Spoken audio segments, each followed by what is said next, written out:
Confucius, Konfucius, the famous teacher, contemporary of the Buddha, 2,500 years ago. He had, they say, 1,300 disciples who followed him around, and he was well known at the time, not a very successful teacher. Many people didn't like his teaching about virtue. But years after his demise, there was nobody left. All the students went away. 30 years after our teacher's nirvana, we are growing and are looking out at young people's faces. Why is that? That's Shifu's devotion to education. He's saying through education, we are going to spread the Dharma. So this is the flowers and the fruits that we're talking about. So welcome. Tonight we got some wonderful stories. Stories that we hear them year after year. 30 years we've heard the same teachings about our teacher, and yet somehow it's fresh.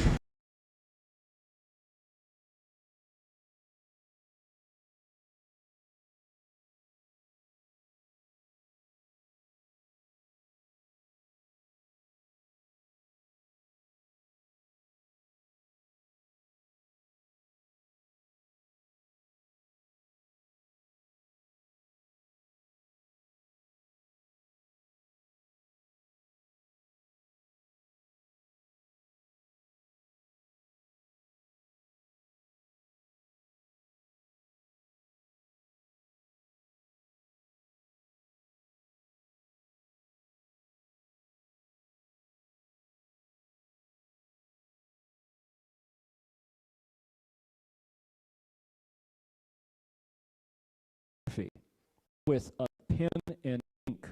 One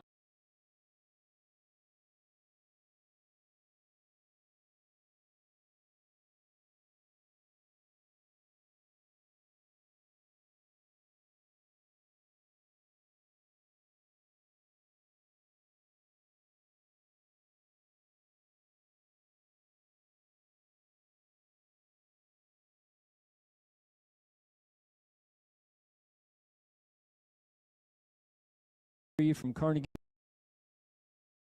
and AI, and he is a well-known author in the Vietnamese American Buddhist community. He's a member of directors overseeing many the tops of the waves, right?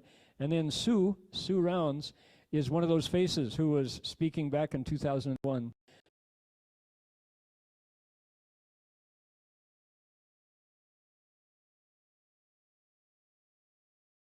Buddhist University. She retired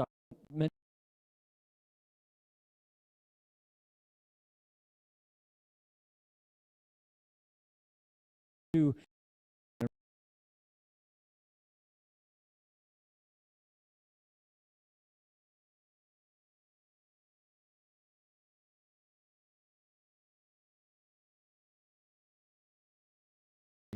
an index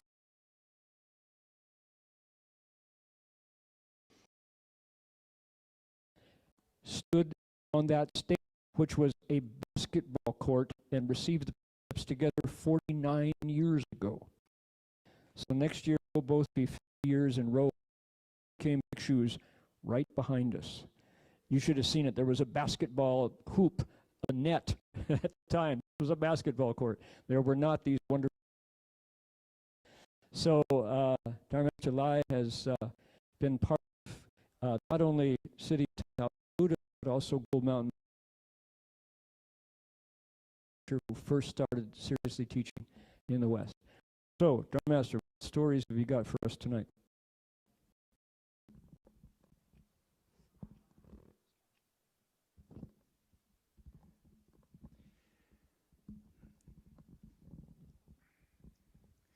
To the Venerable Master, the Great Assembly, Om Mito.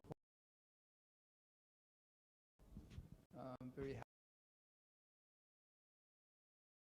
Tonight is about the future, so I should have a little future in my talk, or it won't be right. Times a week over to all the master's verses and all the master's songs. The the master's when he opened up light on the Buddhas, bodhisattvas of different temples. And a lot of it's been translated into English, so we're working on translating all of the master's verses over the years, quite a number. And I guess it's Snow Mountain.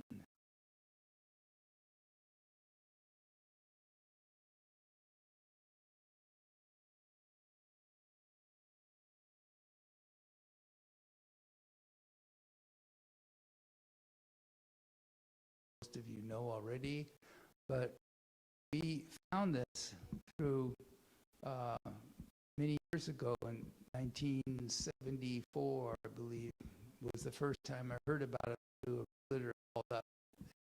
I don't know if you guys are interested, but the big property in county in for sale hospital, and it's basically a city. He says they even have their own firehouse. So I said, oh, okay, I'll tell our master. It sounds pretty interesting. So as soon as I hung up, Shifu called down, because he was up on the third floor. He always called down to the office. Yeah, there's this big city here. Yeah.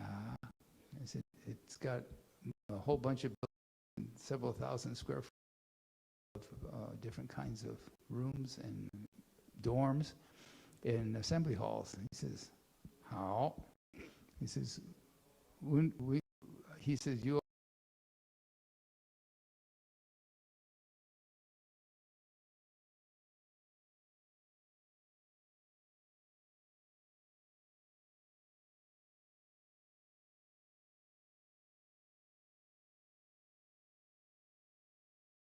go up to Washington.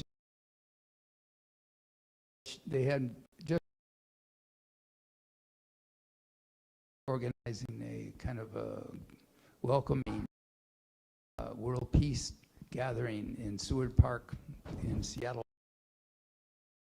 To do that first, they did that, and when the Shifu told us, okay, you and the Gofa and Randy.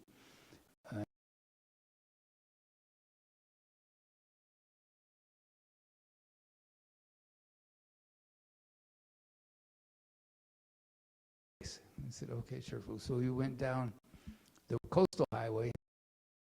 We went down, and there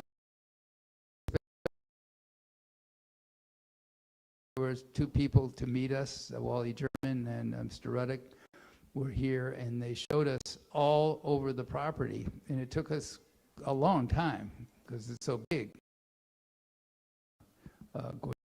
Sure here, he had a camera. So he had a camera, and he was taking roll after roll of pictures of all these buildings inside and out. And it took us all this time. It was overwhelming how big this place was. And so we got back in the truck and went back mountain later in the evening. The master was soon as the door. Heng Sure went upstairs. At that time we were laymen. So Heng Sure went upstairs and started to develop all these rolls of film he'd just taken. We had a little dark room at Gold Mountain. So he went up there to do all this. And at that same time, he says, yeah, we just got through looking at the hospital. It's really big. It goes on for, so I started describing all these places we looked at. And I said, also, Gojan's up there. Look. She says, no need, I already. So all that film, we still have it of when we first got here. And and the master was not afraid of this place at all. He said, oh, it's interesting. We'll maybe we'll buy some of it. At that time we had no money. DRBA it was just SABA, Sign American Buddhist Association. And at that time we had no money to speak of, maybe $100K or so in the bank. I have no idea how much money we had. Food from the dumpster, whatever. I got really nervous. Oh, you can't buy such a big place. We don't have the money. We don't have the people to take care of it. What about, you know, they're really nervous. She says, yeah, it's probably not big enough. So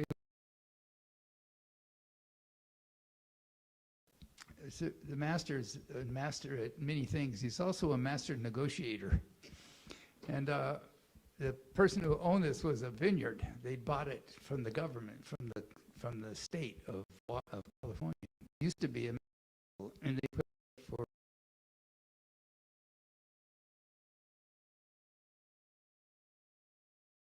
They just wanted the land for their grapes.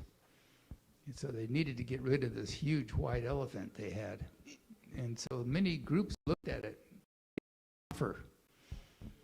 So the master, at one time after we looked back and forth, we came up here a few times, the master said, I think maybe we'll buy just the hospital. And the guy who owned the vineyard said, oh, no, we can't possibly just sell one building. We have to sell the whole thing.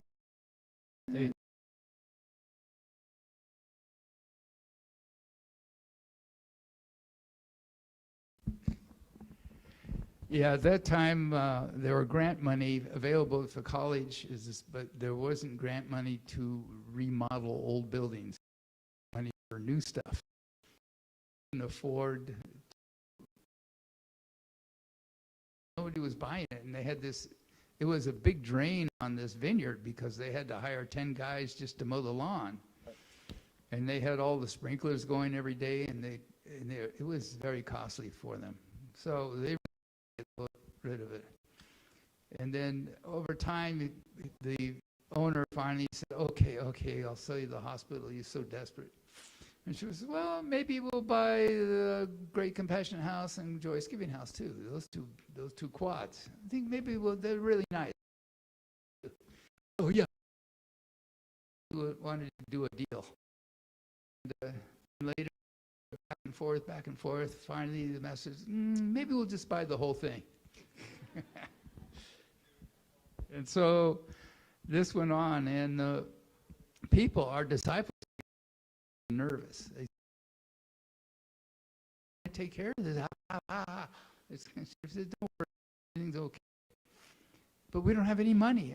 Don't worry, everything's okay.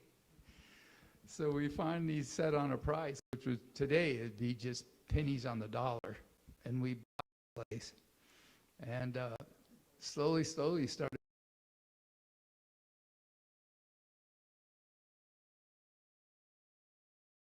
When they closed the deal finally and signed all the papers, and we had a thing where we were going to take 20 years to pay it off, and everybody thought we.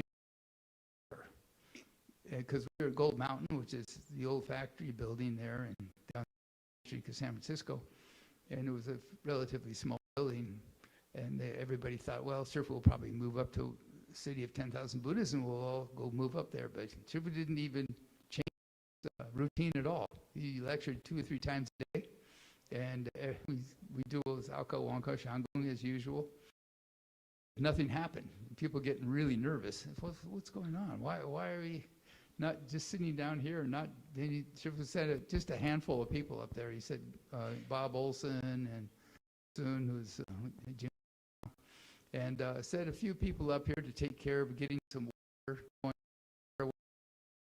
and other things, but didn't move up here right away.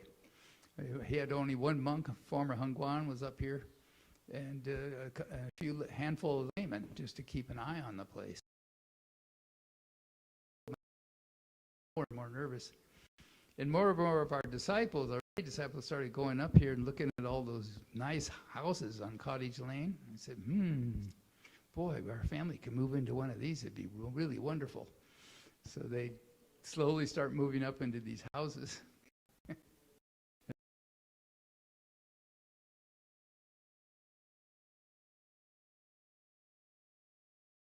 He says, this is a big place. We'll start to manage it when time is ripe. And he didn't actually start moving up here until almost a year later. It's just slowly we started having more and more things happen here. And so the city of 10,000 Buddhists slowly grew. We had our first ordination with Heng Sure and myself. And we had a bhikshuni also leave home. And that was done when this was just a gymnasium. And I think they threw down an old big rug, and that was it. And if you take up this here, you probably still see the gym floor with all the paint on it. And it was that was our first experience. So fortunately, my time's running out. I'm really happy. What was the Tathagata monastery like going into the? Well, Shifu said that that's the men's monastery, this place. And then we looked up the history and said, wait a minute, this was a criminally insane facility for criminals, for crazy criminals. Thick doors. So we were kind of nervous moving into the place. And we had a layman who was there, Lee Eagleson. And at night, he woke up in the middle of the night, he started screaming and running up and down the hallways, crying.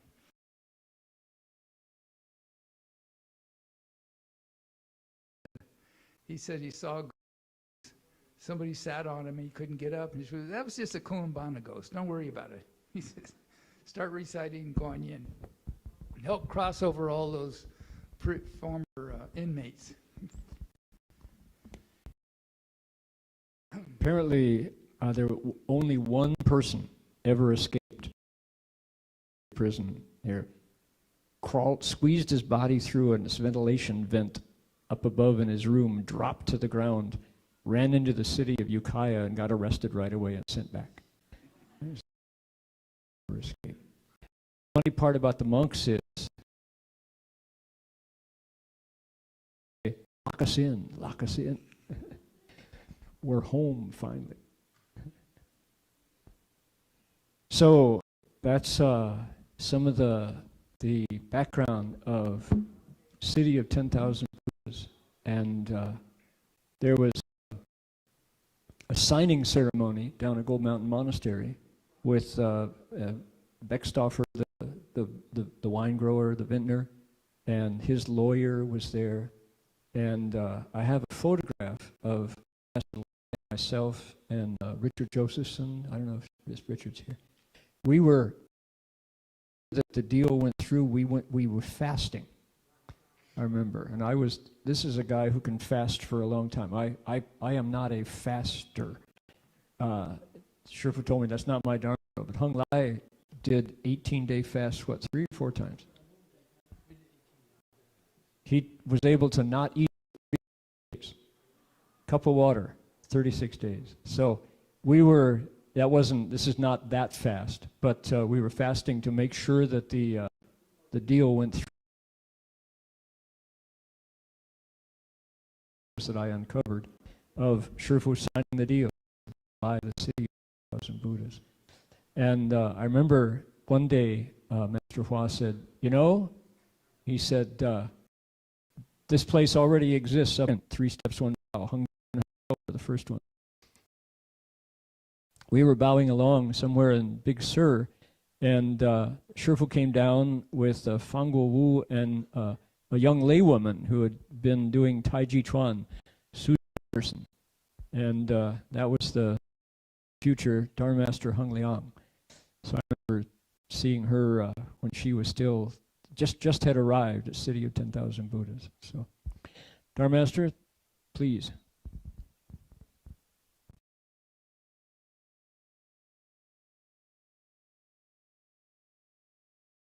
So I was introduced as a Wayno, and so you're going to be very surprised to hear my voice. Because for some reason today, my voice got stuck up. So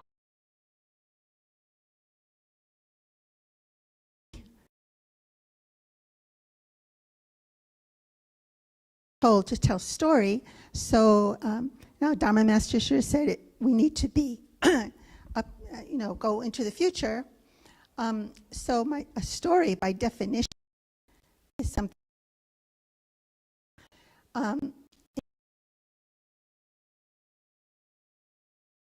so instructed to give updates on DRBA way places. And so to start with the future, I will start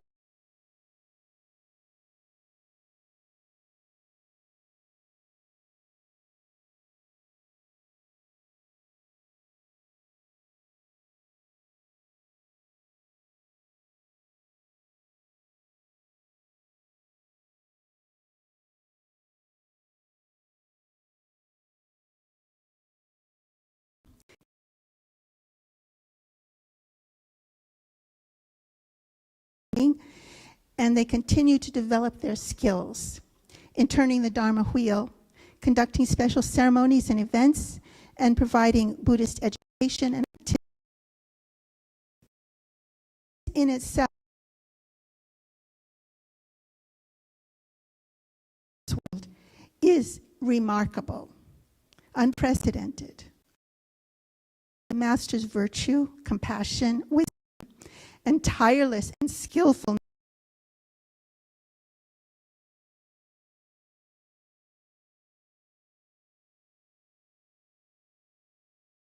Hong Kong, Taiwan, Malaysia, Australia, now newly established in Paris, France. So we've got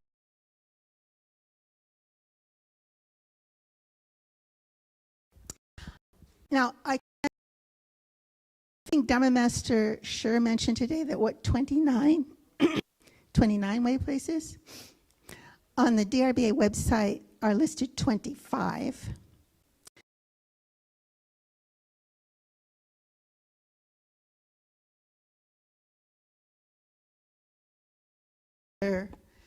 Locations on the drop-down menu at the top, and you will get a whole list of all of these 25 places to their official website. Things that are going on in them. You'll find a treasure trove of living Dharma and scheduled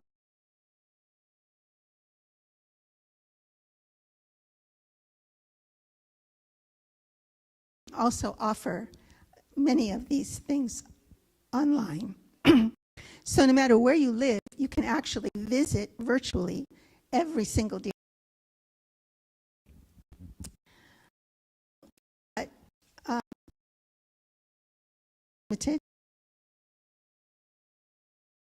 briefly give you extensive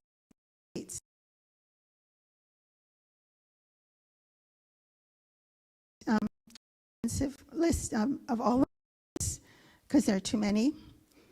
We'll start with CDDB here at CDDB. Within the 5 years, CDDB courses K through 12 education, and also post-secondary education through the master's degree. And Sue Rounds will talk about that later. And besides that, it continues to offer its annual Dharma assemblies, including this one. And also it has been renovating, and some of, including the Dharma, the Mountain Gate, Dizang Hall. When you see it today, but the Dizang Hall, the central heating plant for the whole city of 10,000 Buddhas. It had a huge, huge furnace in it, and there were these huge and hot air under all of the heating plant. If this wall wasn't there, you could look at it. It had boilers that the largest cargo ships at the time, 4 cargo vessels, ran the same boiler. Shifu fired it up one night. The fuel $6,000 to heat the entire city. So that was, we shut it down the next day. And it used to have a huge stack. It's Ursula Hall, orange place. The campus project has continued. I'm very sorry for my voice. And I'm trying to find this.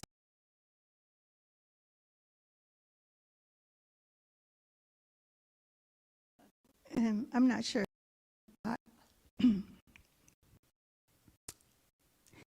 And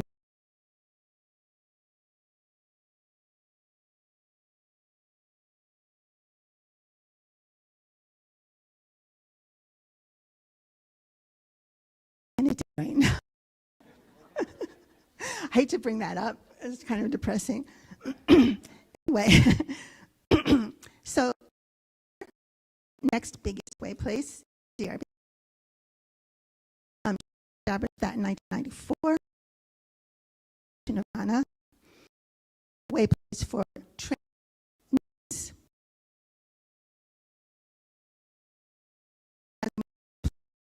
Was left by the Venerable Master himself and includes they have completed the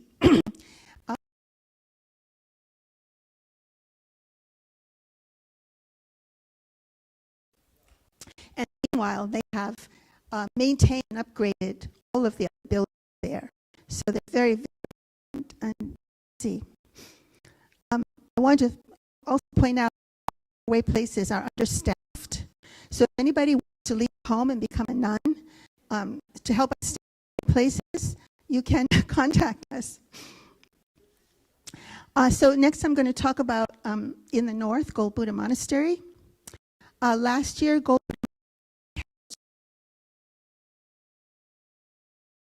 So there in the it's a long time ago. They also announced new construction, Sri Pavilion meditation and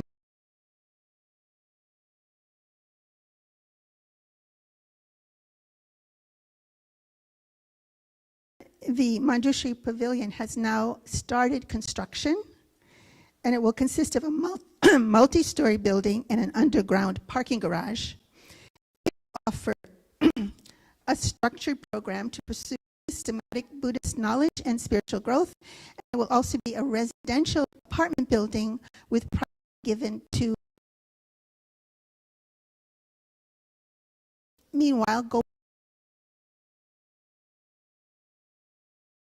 Dharma talks, lectures, Sunday school, all kinds of activities. Avatamsaka Monastery in Calgary has a beautiful new Buddha hall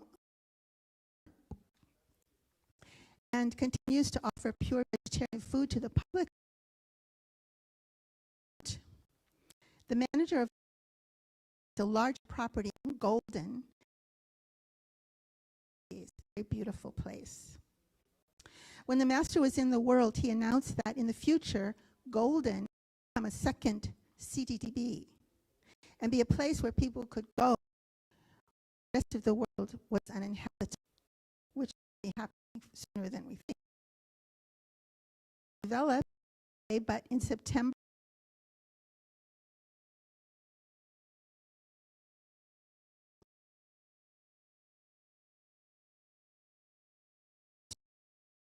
secure a place. At Snow Mountain Monastery in the foothills, where Master Lai is, he didn't mention it. He also installed 18 arhats, correct? Sure, 18.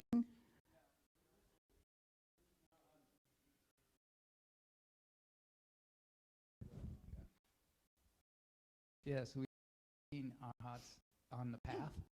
This Gold Coast Dharma Realm has, only they're not as big. And we have the three sages from the Tiantai, and that is Han Shan, Fan Gan, and Heng Sure. And yet to come is the Guanyin Pavilion, correct? That's the next project. we're working on a pavilion. And just Redwood Vihara, mountain,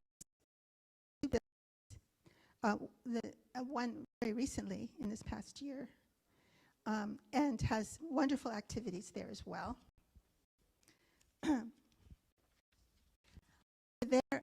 not on the Dharma of way places in the list of way places.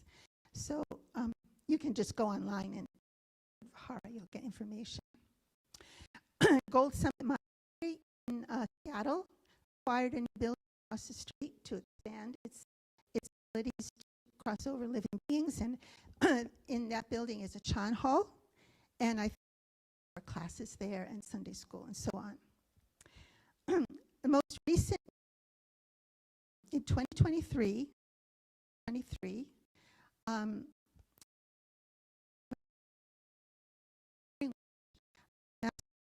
French disciples for DRBA to establish a way place.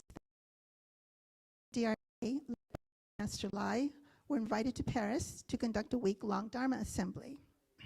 During that Dharma assembly, DRBA was registered with the French government as a legal entity, which was formally announced on the final day of the assembly. With that, DRBA is now able to search for property.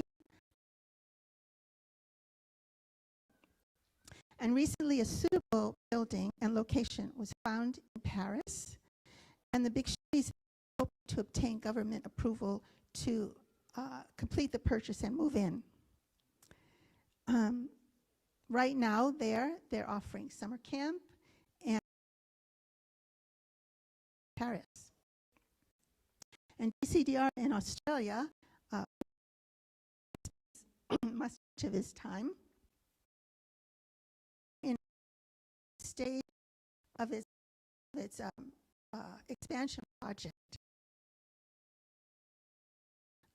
In 2017, that was a beautiful Buddha Hall.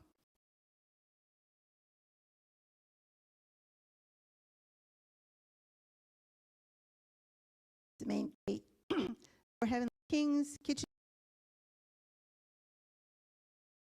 and a lotus plant. And now they're in the third phase.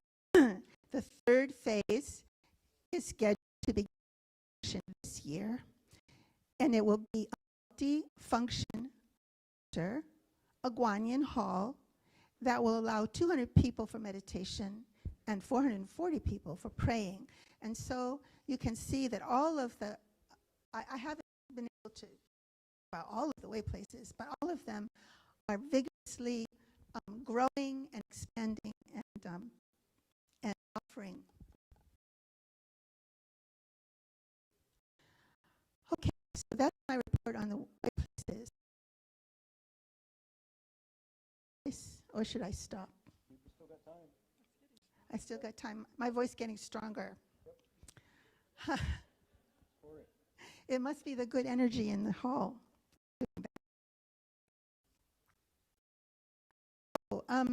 Now stories.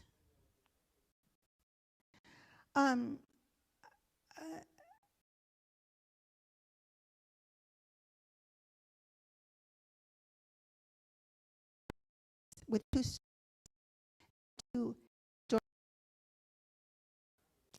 The Venerable Master was an ultimate pioneer, and he achieved many firsts during his lifetime. One major one, of course, is to come from Asia to the US and cross over difficult American. But from youth, Master's major concerns. And world peace was also one of the themes that deeply renovated with his American disciples. A proof that both three-step, one-bow pilgrim. When the Master established CDT and changed the name of the association from Sino-American to Dharma Realm Buddhist Association, he continued to stress world peace. For example, we practice every year to this day is dedicated to world peace. And thus, in the summer of 1987, the Master, in his amazing, vigorous, courageous, tireless, pioneering spirit, in CDDB that were both firsts in the U.S. The first one being the first Water, Land, and Air Dharma Assembly ever held in the U.S., and the second, the first Conference on World Religions. Both of these events were for the sake of world peace. He said this affecting the spiritual realm, that is the land,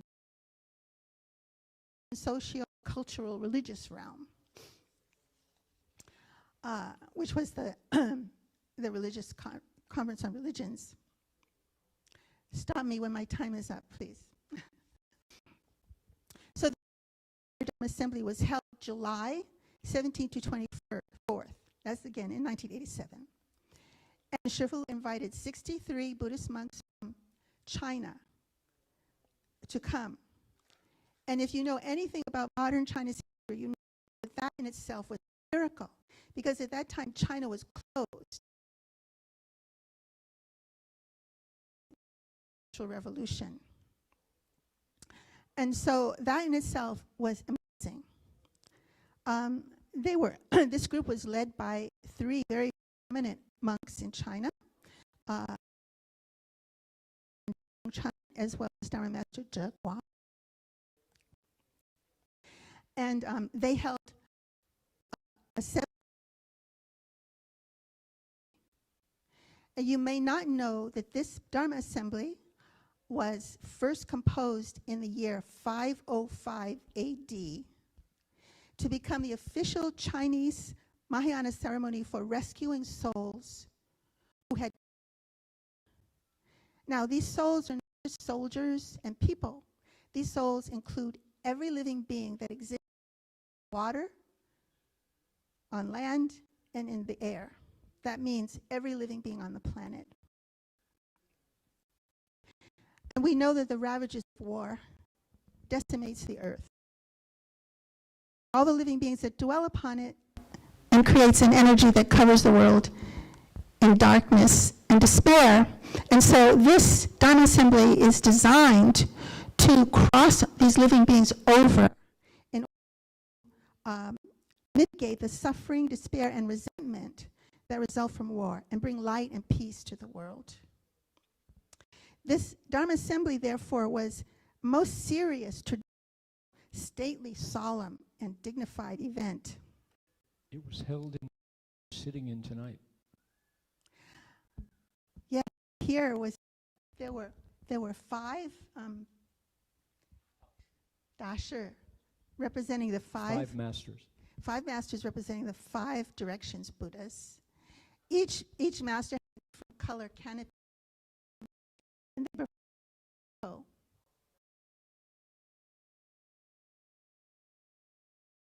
ghosts with flaming mouths. Very beautiful ceremony. Anyway, that would take a long time to further describe. But that is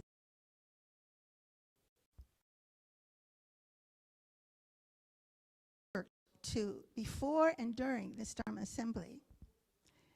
And then a week later, he hosted the Conference for World Religions. This was in the middle of the summer. And he was so, he invited. He even one by one, got down on his knees and offered recitation beads to all of the monks, even very young ones who had just recently become bhikshus. Reveals Shifu's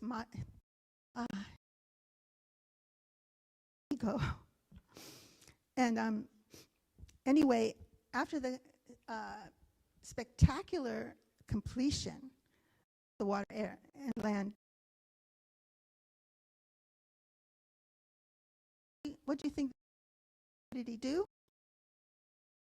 A red packet with spending money and arranged them to visit 2 places in the U.S., an American shopping mall and Disneyland. Understands people very well. So to Gold Mountain Monastery to see off the communist officials who had accompanied the monks and followed them around day and night to make sure none of them escaped. And no doubt they weren't happy about the they couldn't oppose in China as an enlightened master. They didn't dare oppose him. So as they drank tea together in Gold Mountain Monastery, the communist officials flattered Shanren. You should come back. Tree. How do you think Shanren responded? Well, he said, I think I was there when he said this. He said, I won't go back there. You call yourselves communists, but I'm the real communist here. Keep anything to the community. That's the true meaning of communism. But you officials, on the other hand, you cheat and take from the people. Until that changes, I won't go back.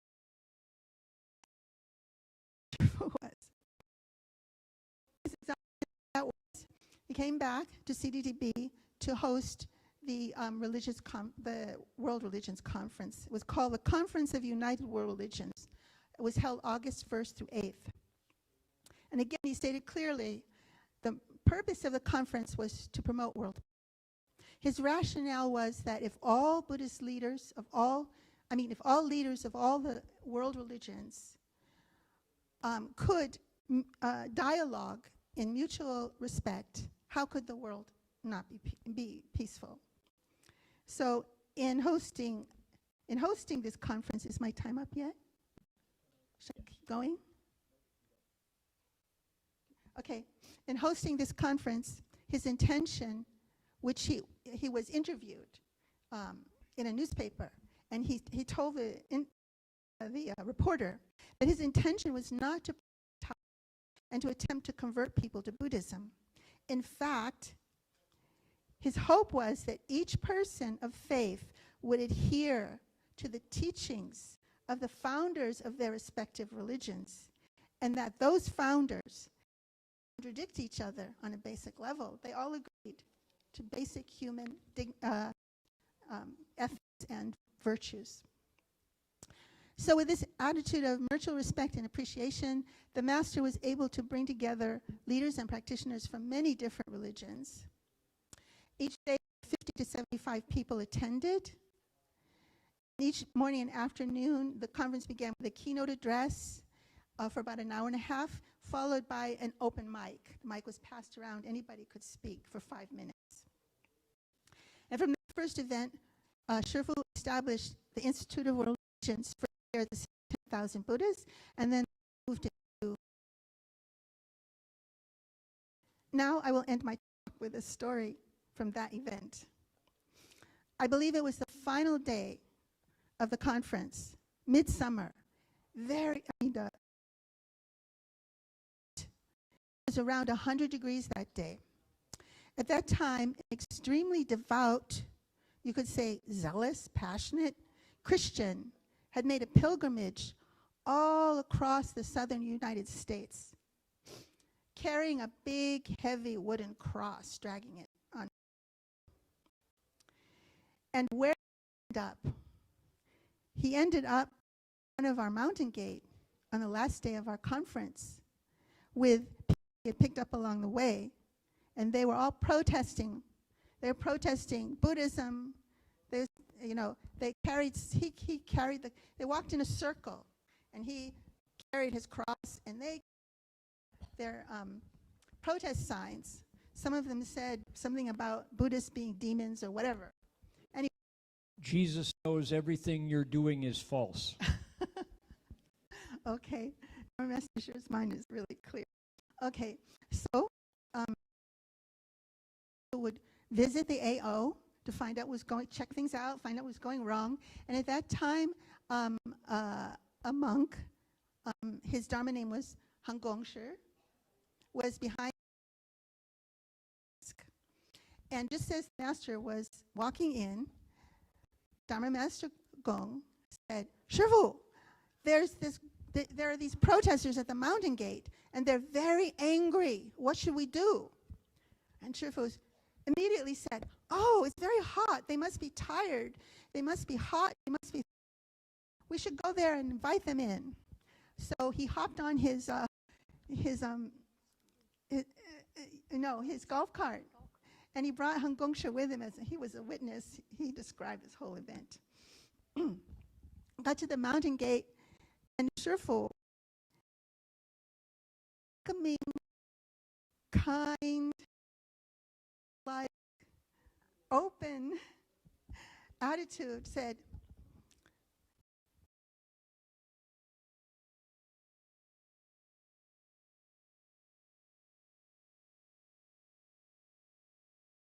in front of the mountain, "You can come in and protest." He said, "And you stay in a nice, cool building, and we will give you Coca-Cola. And then you can join our conference, and you can protest there. And we will all listen to what you have to say." And so, of course, Shifu was charming. He didn't say no.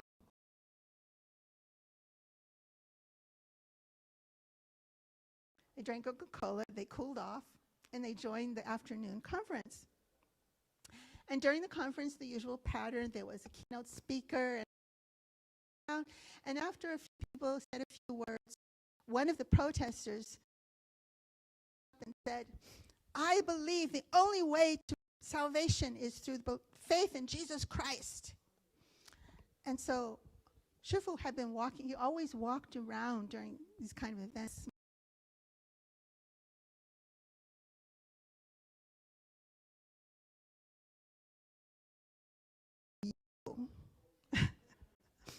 And if you understand, that means that was 5 words that described the most profound Buddhist teachings.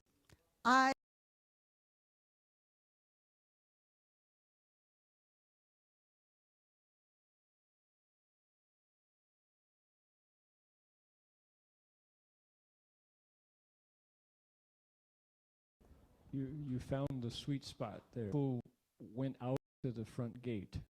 I'm going to add a story that you heard just now. Shifu went, and the man with the cross had a big beard. He was about 6'4", and Shifu was tall for a Chinese, but still up. Shifu walked directly up to the guy.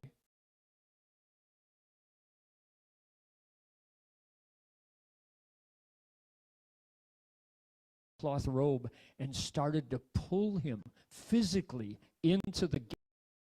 The guy was like, "What are you doing? Don't do that, don't do that." And cool. So Shifu said, I was standing beside him. Shifu said, it's cool inside, like Dharma Liang said. Thirsty.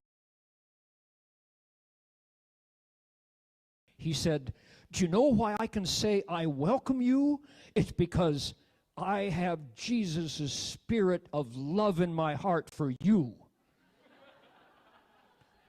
The guy's cross hit the ground. Remember Huey, Dewey, and Louie, Uncle Scrooge's nephews? So they all drove away. They got into their van and drove away. Half an hour later, they came back. They'd washed their faces.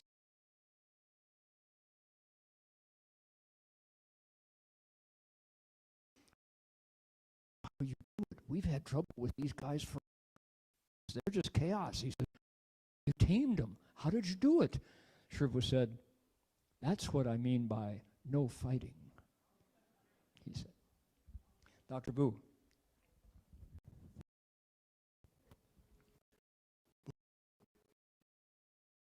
Venerable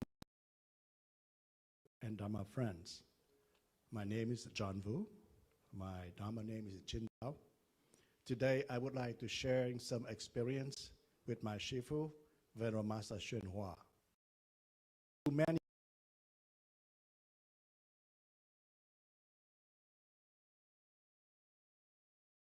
American. It is very, very new. Buddhism entered the Western world in the 19th century.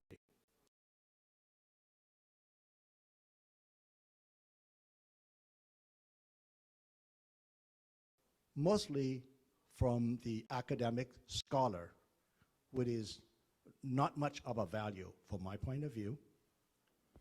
In the 20th century, due to prolific writing of a Zen master, Suzuki, many Westerners began to be familiar with Buddhisms.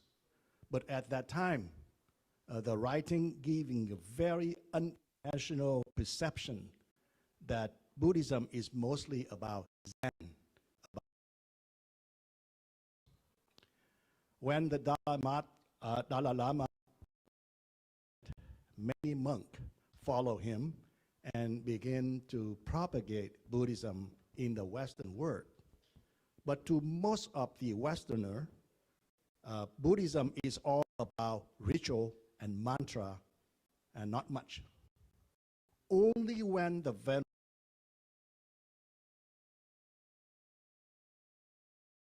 train and help the Westerner to understand, he brought with him the huge treasure of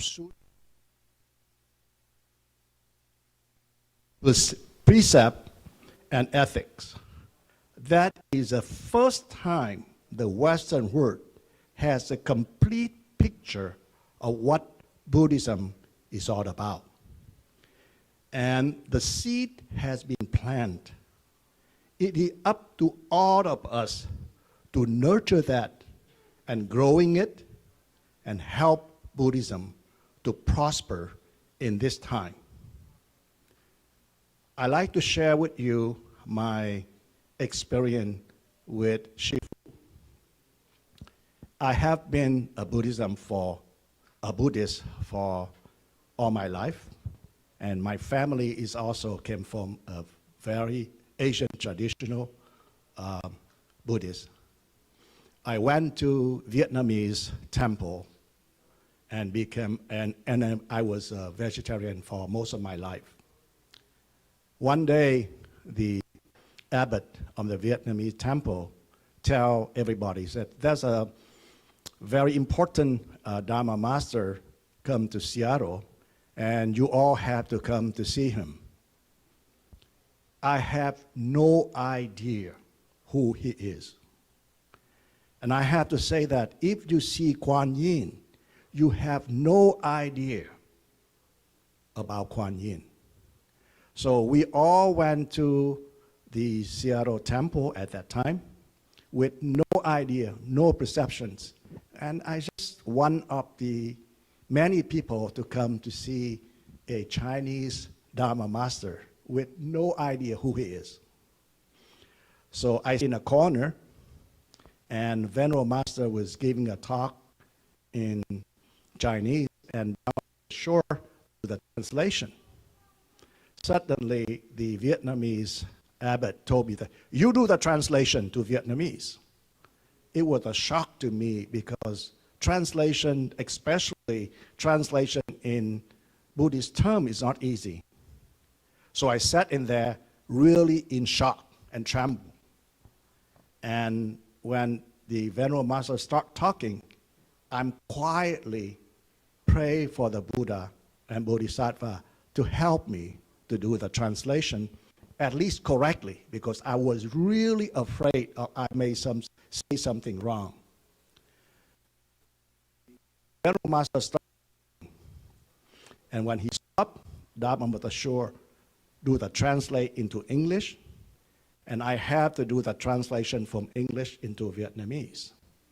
Now, the first few sentences is okay, and then I run into a terminology. I don't know how to translate that because I'm not very familiar with those terminology. The Venerable Master stopped and tell Dharma Master Sure, explain it to him. So Dharma Master Sure explained it to me. Oh, okay, I know that. I can translate that. So after about a couple of minutes, I ran into some difficulty. I said, well, what does that mean? I have no idea how do I translate that? And the Venerable Master stopped and tell Dharma Master Sure, explain it to him. So Dharma Sure explained it. So I said, oh, okay, I can do the translation. That going on for about 5 or 10 times. And I sit in there and say, wow, who is this person? How does he know that I have difficulty? And tell Dharma Sure explain it to me. Maybe he can read my mind? And suddenly Venerable Master stopped and tell Dharma Sure, tell him I don't read mind. I was in shock, completely shocked. I sat there, my whole body was shaken. I have no idea who he is. I had to say that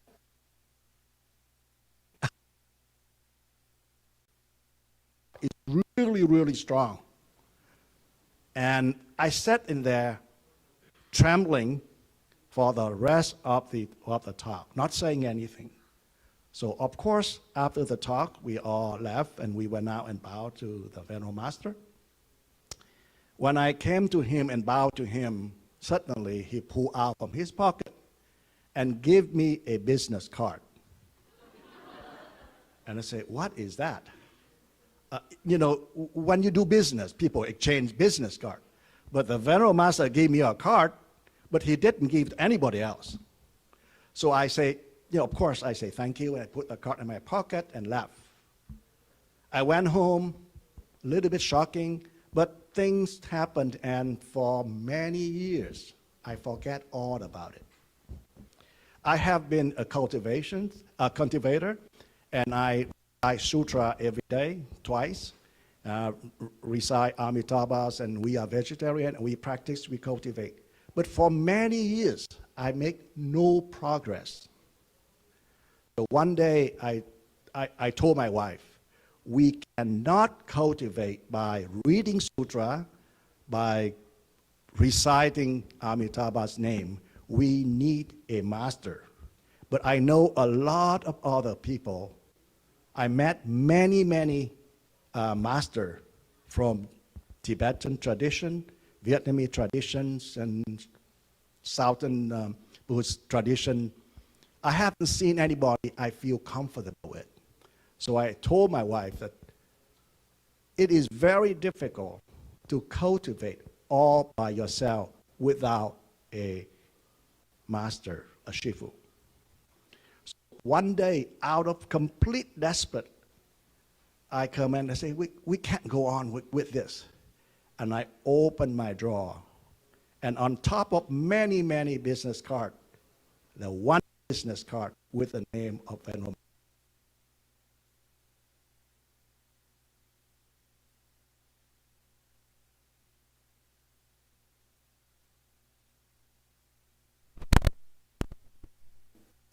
the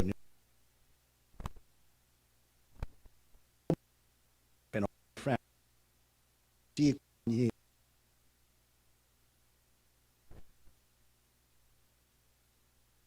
short experience with a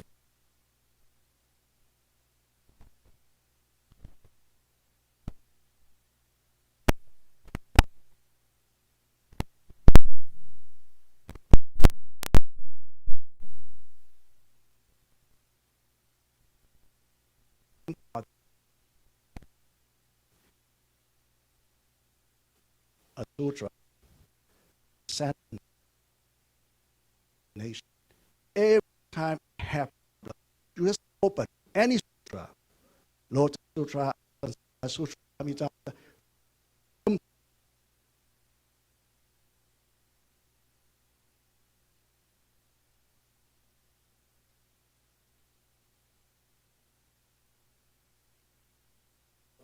gratitude, future, we all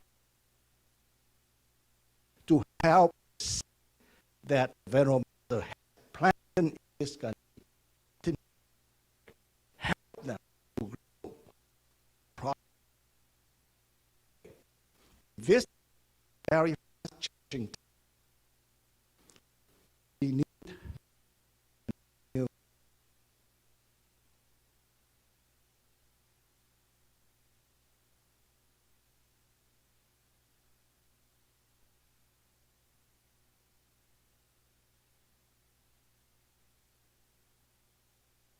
That's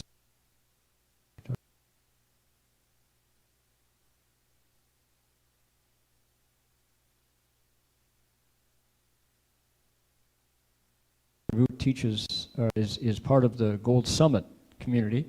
The nuns are here from Gold Summit, and a large number of disciples filled a 737 flying down from SeaTac Santa.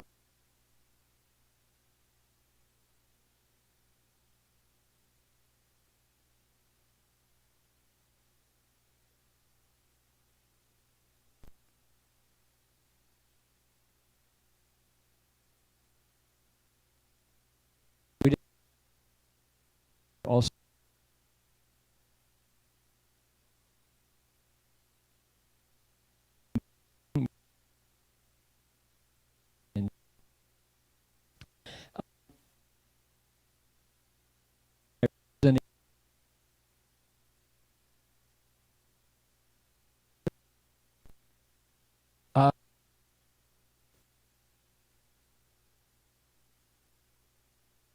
if you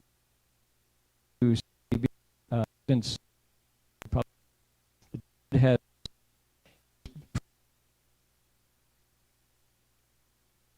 actually time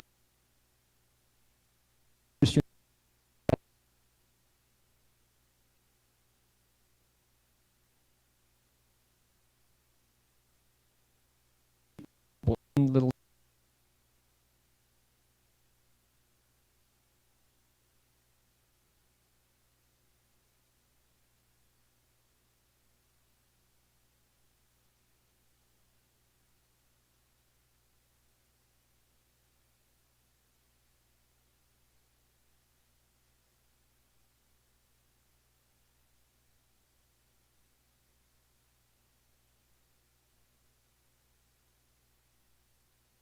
boys, the first lines of the Lotus Sutra that said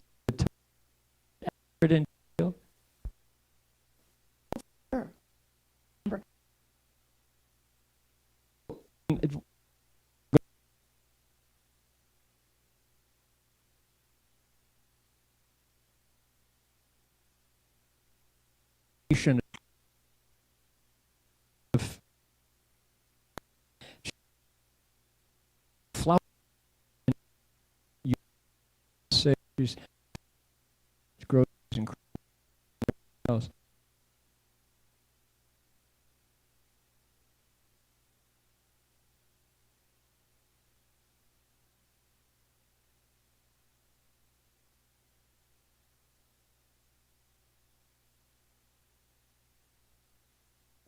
The Western Association of Schools and Credit Universities came back for our second round of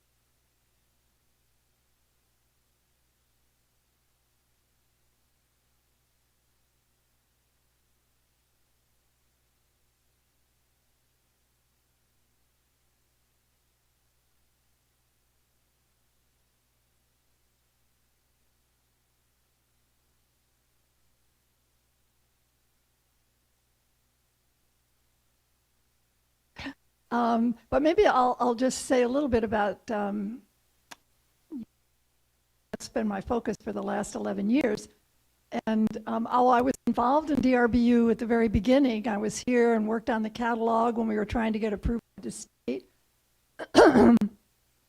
And I sort of kept in touch over the years. After that, I went out and had a career in teacher education. But when I came back, well, I will tell this story. I told it last night, so if you were here last night, you already heard this story. But I had retired twice from my job. I retired in 2000 from being an administrator of a teacher education program, and I continued to teach in that program for another 12 years, and then I retired again. And that, when my boss at the time, that was a second retirement party, and he gave me this beautiful crystal vase, and he said, "We're not going to give you a third party, you know." So I was prepared to enjoy my retirement, and my son and his wife had just told David and me that they were expecting a baby, our first grandchild, in September of 2014. But earlier that year, sometime, I don't know, was it maybe this summer, Dharma Esther Chur called me up, and she said, Dharma Master Liang and I want to come over to your house and we want to ask you to be president of DRBU.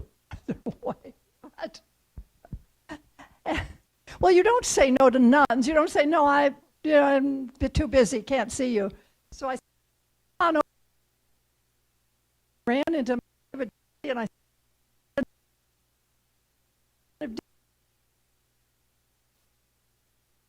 already talked. I think it's a wonderful idea.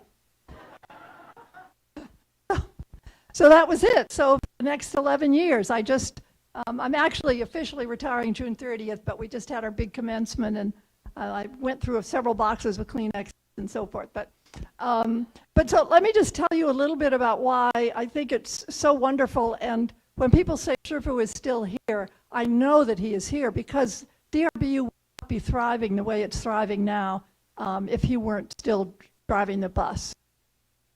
So when I took over in 2014, we had students.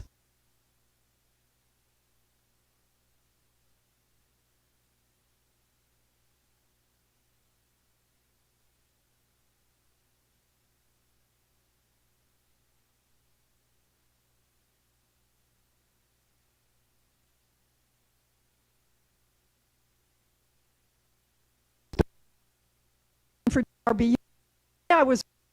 I looked up some of the mission statements for like Harvard, Yale.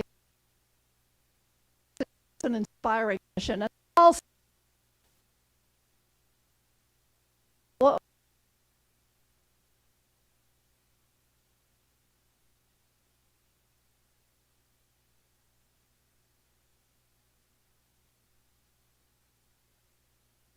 transformation, blah, blah, blah, and so forth. Well, that sounds great. But what Shifu's brilliant, you know, there's something missing in all of that because it doesn't say, how are you going to do that? How are you going to change people to make them better? And that was what Shifu said. You know, you have a university. Yes, I want it to offer courses. I want people to come from all over the world. There will be hundreds. Don't have big enough vision. In 100 years, this is going to be bigger than Harvard and Yale. But he said, you have to change people's hearts and minds. And that has to be part of the education. And that was what inspired me to sign on, you know, whatever, how many years ago it was. And here at 84, I'm not doing it anymore because I am retiring, I promise. But I'm still going to help, and I'm still going to be involved. I just don't have to go to the meetings all the time. And this was what made the university so special. And it's what has continued to draw people here. And what's so interesting to me now is, I mean, of course, we originally got people, maybe they knew somebody, maybe one of you had a son or a daughter, and they told, you know, I mean, word of mouth, whatever. You know, they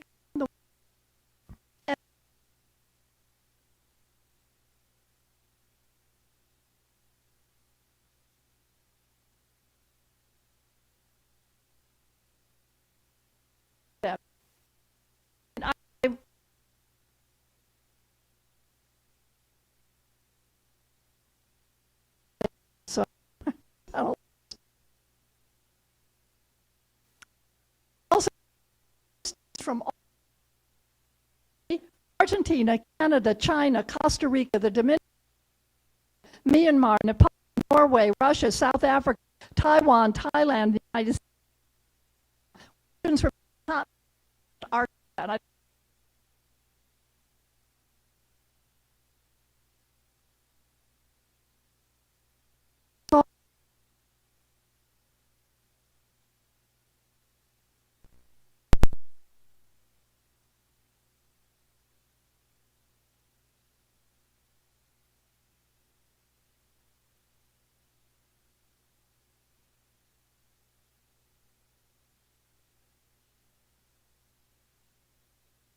you were here at the time.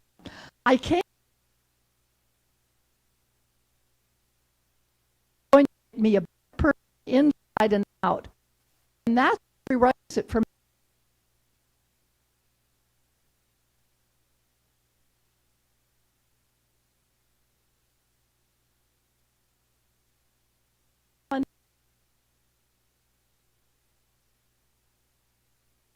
But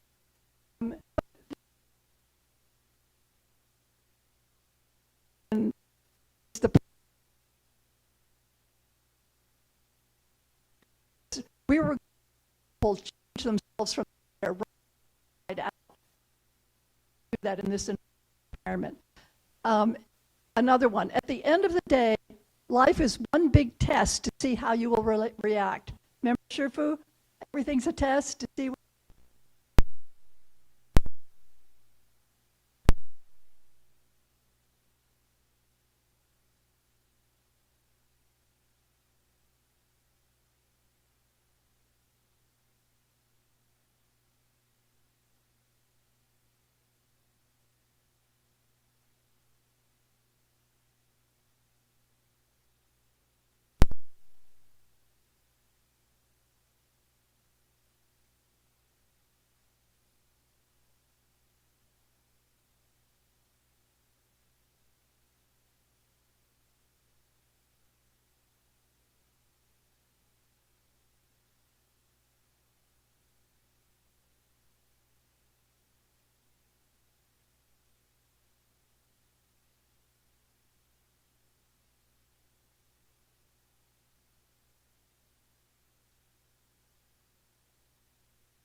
You.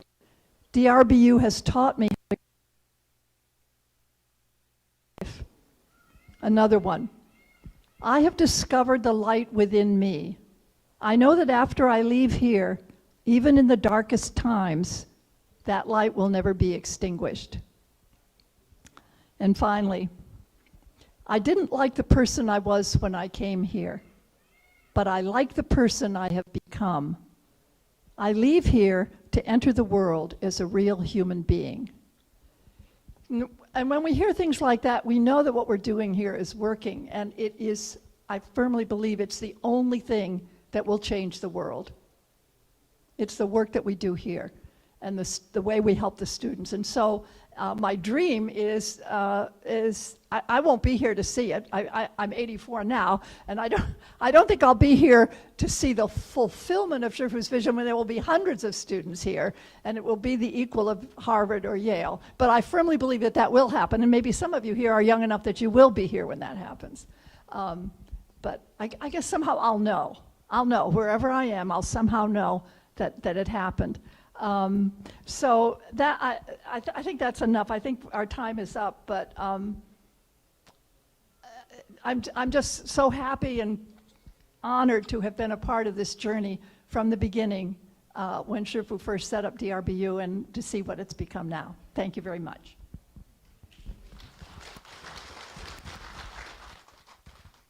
Now, I was told by the organizers that 9 o'clock is not our stopping time. Is that correct?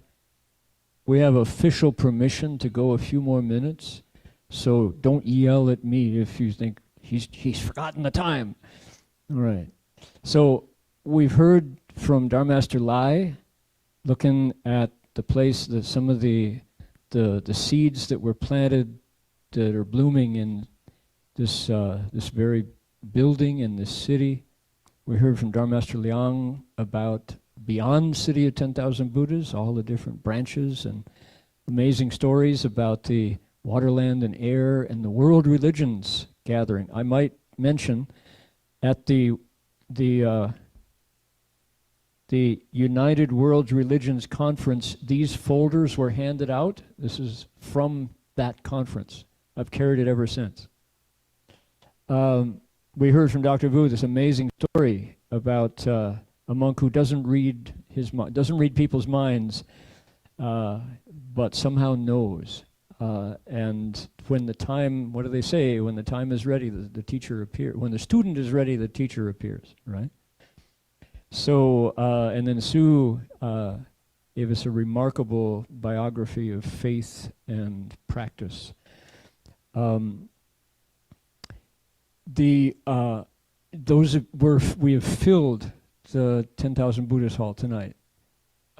Folks flown in, driven in, bussed in from all over the U.S. and Canada to be here. The 30th time we have gathered in memory of Shifu's passing. But as the years go by and we realize how those seeds are bearing fruit, it's become more joyful than it is a time of sorrow. Tomorrow there will be 5 times this many people, perhaps. I'm going to call on every one of us to be a good Buddhist disciple and extend yourself to the folks who are coming in fresh to bow, to have lunch, maybe take refuge and leave.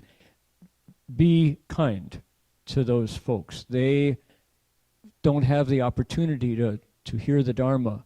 There's many folks just do a day trip, you hop off the bus and hop back on. And yet at the same time, we can exemplify Shifu's vows.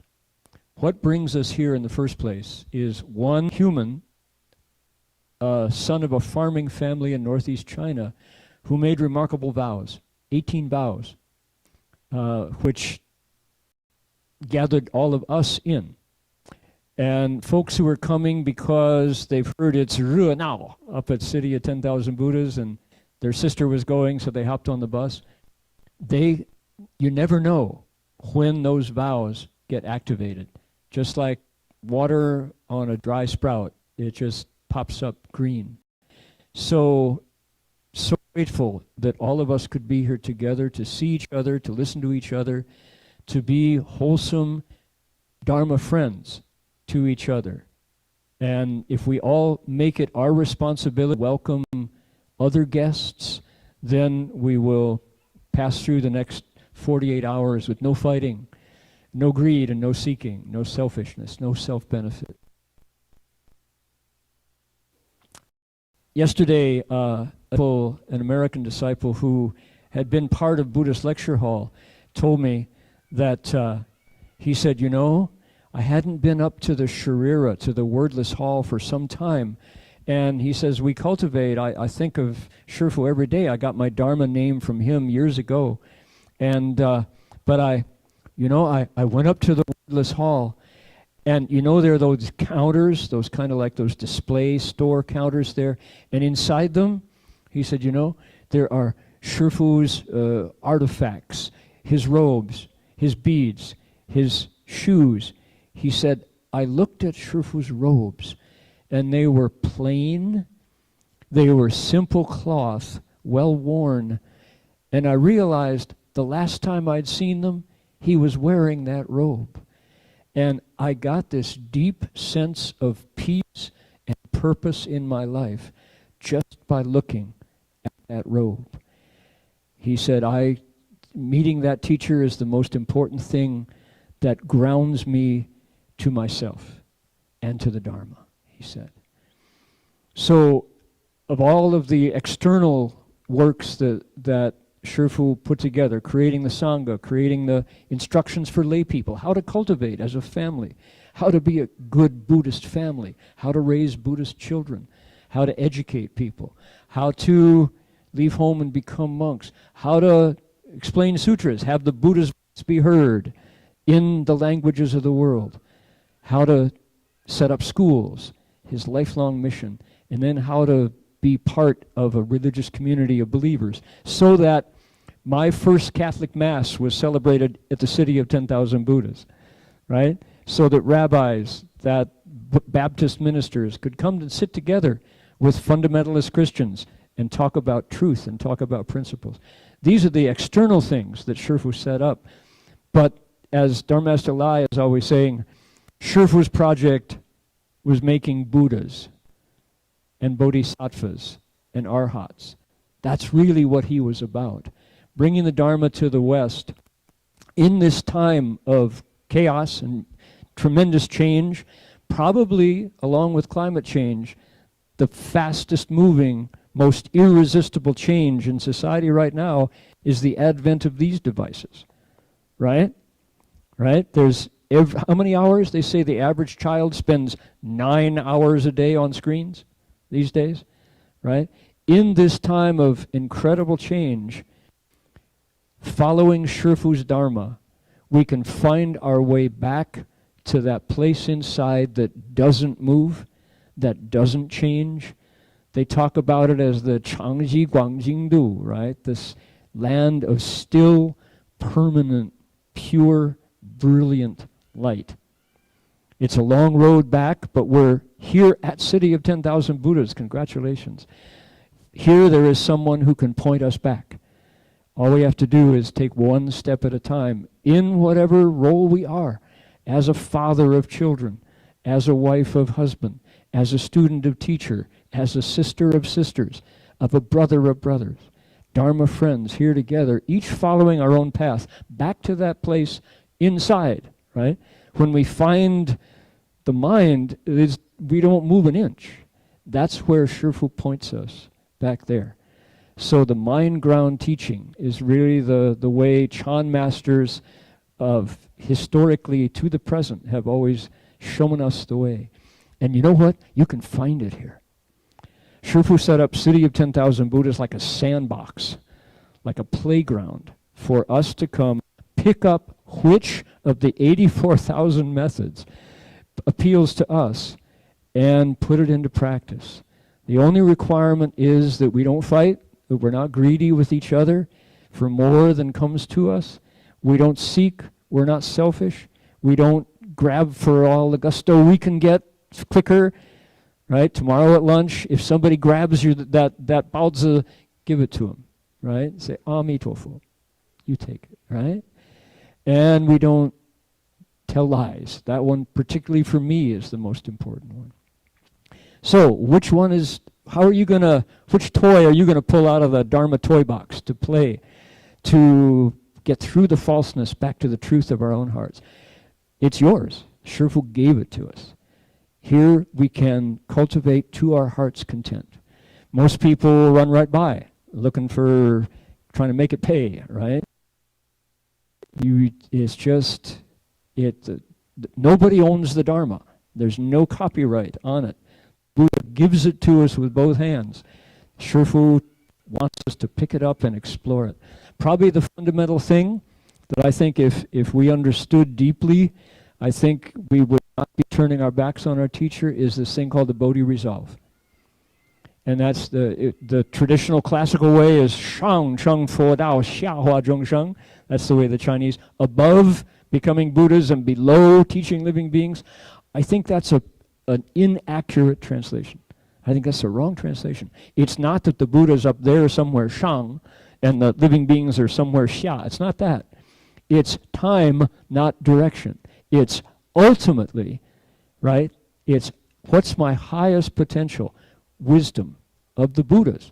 It doesn't come from anywhere else but inside. We can find that wisdom walking 84,000 roads. It's just up to us. We're here at City of 10,000 Buddhas. What are you waiting for? What am I waiting for, right? That's Shang. ultimately my highest goal is to become a Buddha, and 当下, immediately I get to work teaching those living beings. The things that want me to, I'll think about what I'm going to do when I get back home, and what TV shows or Netflix shows I'm missing this weekend, you know, and how could she say that to me? How dare she? All those things that get in the way, right? Those are the living beings we cross over. So ultimately, what is your potential? I ask myself that question every day. Wisdom, what am I waiting for, right? And how do I get there? Teaching those living beings that manifest in my nature as fear, anxiety, bad temper, depression, all of the things that are issues.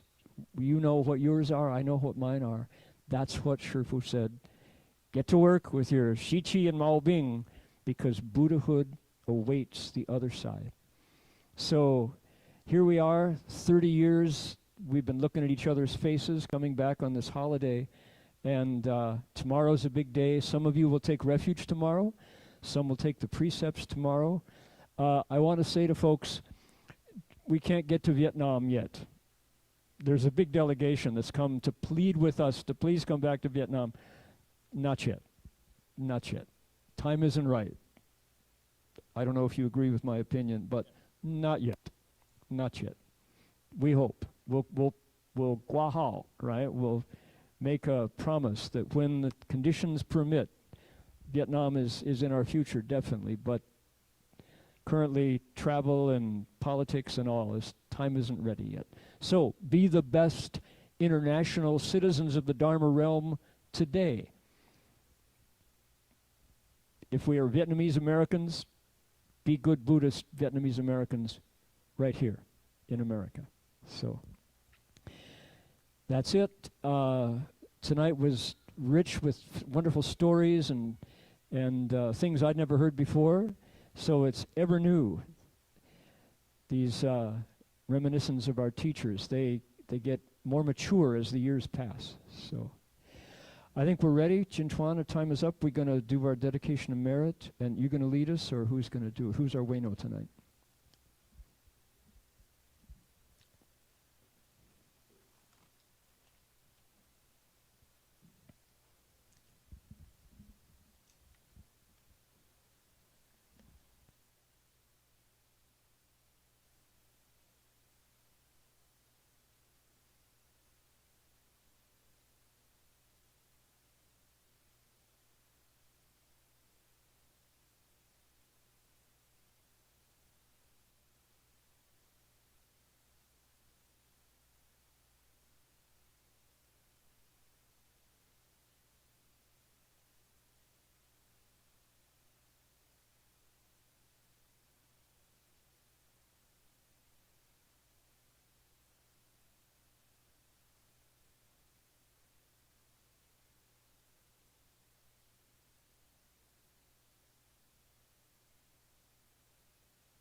Announcement for tomorrow's schedule.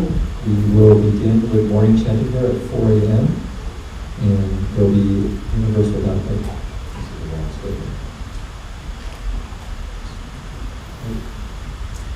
We're going to have 8 precepts at 5 a.m. And then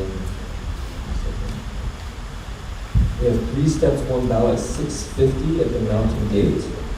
7 o'clock we'll have reciting universal worthies, conduct and vows chapter in Buddha Hall. And at 8:10 to 9 o'clock we will bow in respect to Venerable Master Shren Hua in the big tent. At 9 to 9:50 we'll have a ceremony honoring the Venerable Master's relics. So recite his name and go to the wordless hall to pay respect to his relics. We'll have the special meal offering ceremony at 9:50 in the big tent, where we offer 108 dishes to the Venerable Master. And then we'll have lunch. And in the afternoon, 12:30 to 1:30, there's a chance to go to the workers' hall to pay respects to the relics, as well as 3 refuges and 5 precepts transmission from 1 to 2:30 in the Long Life Hall. From 1:15 to 2:30, there will be great compassion attendance here in the Buddha Hall. So that's the schedule for tomorrow. And in the evening, 7:30 p.m., we'll have a sutra lecture live. The Heng Sure will be present here and be lecturing on the 10 transferences chapter. 好，所以大家在中文翻译还有吗？就是说明天，我觉得重点是8点10分到9点钟有拜上人，然后9点50是就是恭敬上人设立9点50大供，所以大家欢迎参加。晚上7点半，司法师会当场讲经、黄明经、10回向。好，我们今天晚上因为时间已经比较晚了，我们只会念那个楞严咒7遍，然后我们就